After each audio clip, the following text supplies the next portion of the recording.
So US versus Weiland is just a very basic, easy example of how you can introduce documents that someone has in their possession.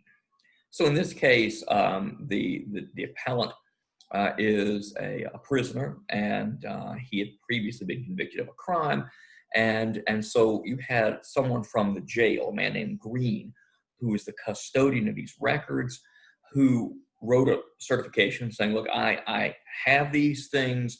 I have compared them to the originals, and this is a copy of the photograph of a photograph of the prisoner, of the fingerprints of the prisoner, and a copy of the record of his convictions. These are in my possession. These became part of my duty to keep records during my role as custodian of the records for the prison, and here they are." And that's all good enough to introduce these in under 9024, and just a real simple, easy application. And so that shows you how that documents and things kept in government offices, just like documents and things kept in business offices, can be brought in through the certification of the person, or a person, any person within an organization who can legitimately claim to be someone responsible for housing, collecting, storing, categorizing, any person in that process of those records.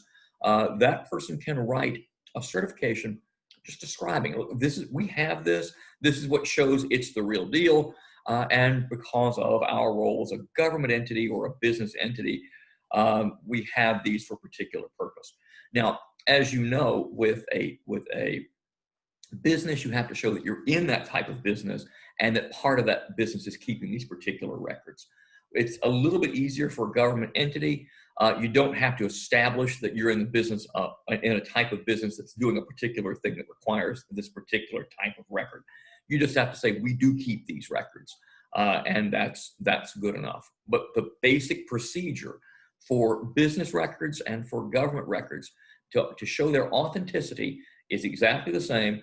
They become self-authenticating, but self-authenticating with that certification from the custodian of those records.